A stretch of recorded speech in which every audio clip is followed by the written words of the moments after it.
we're coming up on Alpha Edge, the event that that has kind of like shaped the landscape of conversations between LPs and GPs and what's going on in the marketplace. But kind of, I want to get from your perspective. Why is Alpha Edge important to you? And kind of want to start out with who are you and why is Alpha Edge important to you?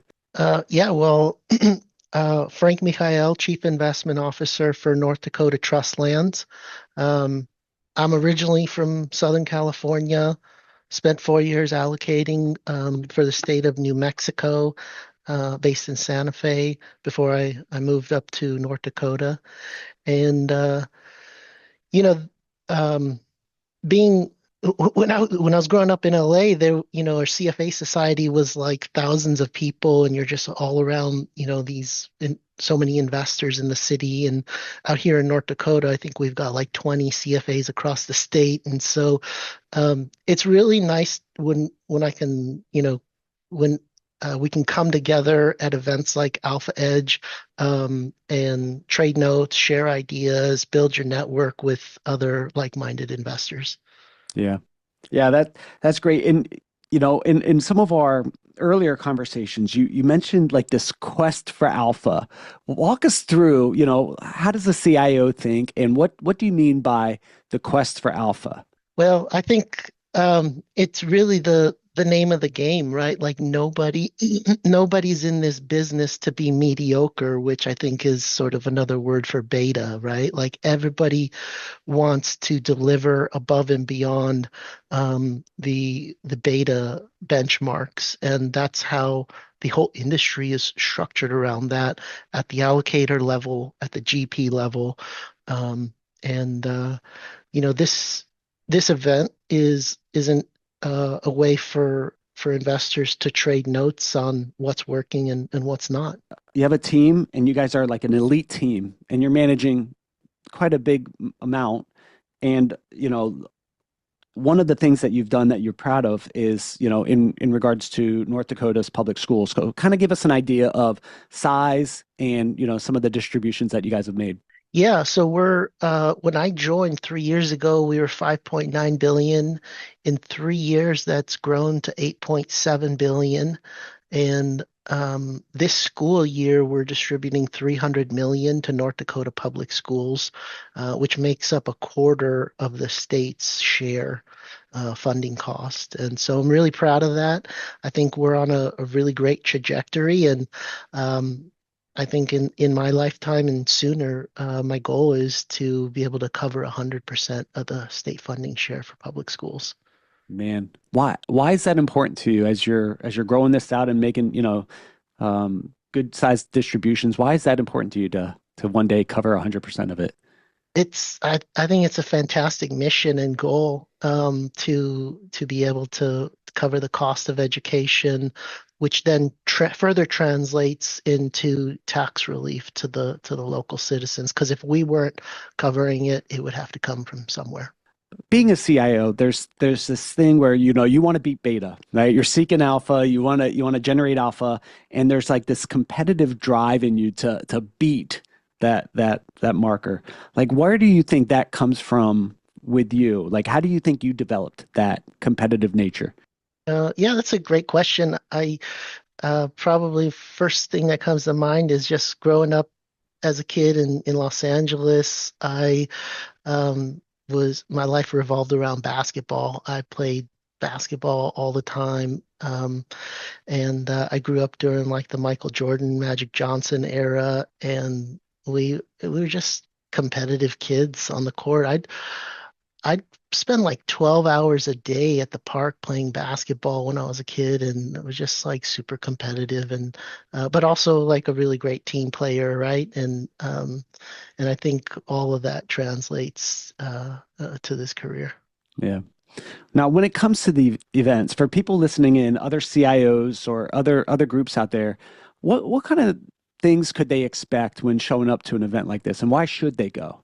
Well, it's a great mix of GPs and LPs, and you get to trade notes with your peers, see what they're up to, what they're excited about, and learn about what managers are thinking from their perspective in terms of uh, how they're trying to work strategically to cater to their clients. I think, you know, one of the hot topics these days is evergreen fund structures, and I think there's more allocators that want that.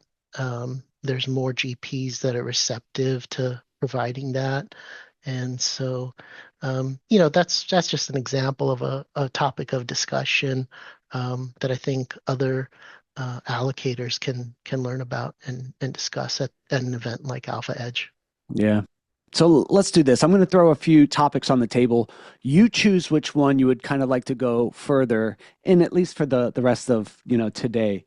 We talked about earlier liquidity, secondary markets, evergreen structures, maybe that kind of mix of institutional and retail where that plays out, and then that total portfolio approach. Pick one, Frank, and then let's dive into it a little bit with you. Let's go evergreen structures. Okay. What is evergreen structures and why is that important to you? So evergreen structures are also can be referred to as open-end structures, and they're different from closed-end or drawdown vehicles in that they invest in perpetuity, and instead of the liquidity or redemptions being at the control of the GP, it gives the option to the LP to be able to raise their hand when they need liquidity. And so it's important to us at North Dakota Trust Lands because we're a small team of three people managing 8.5 billion. And so when I joined, I knew that the first thing I needed to do to manage this portfolio was to reduce the operational burden.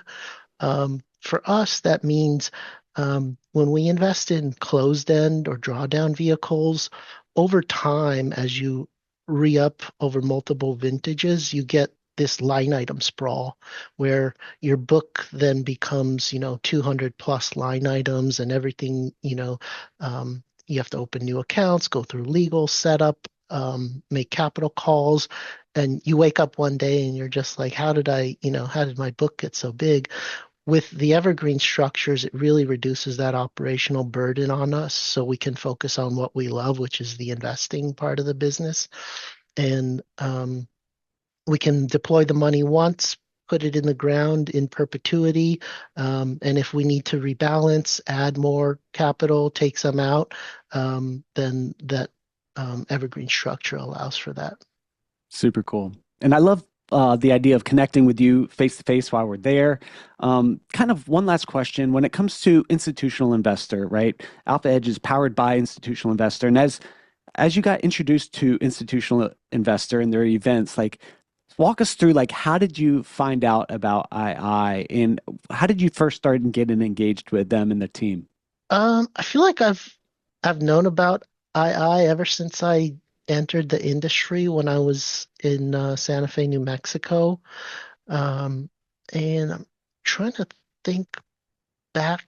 Um, I know the last event I went to was the Pension Roundtable in Beverly Hills that they host. I think that was maybe three years ago, 2 or 3 years ago, and it's a great event. I mean, they've got a great turnout every year with a lot of great panels and smart and respected folks both on the GP and the LP side. So it's a really great place to build your network and learn new things. Yeah, fantastic. Well, Frank, we're closing out here. What we'll do is we're going to see you at Alpha Edge, and for people who want to maybe connect with you, we'll put some of your contact information in the notes here, so people can see you at the event and say, "Hey, Frank, saw you on the media stuff," and we'll do that. So until then, we'll talk to you all on the next episode of the Institutional Investors Alpha Edge. Cheers, guys.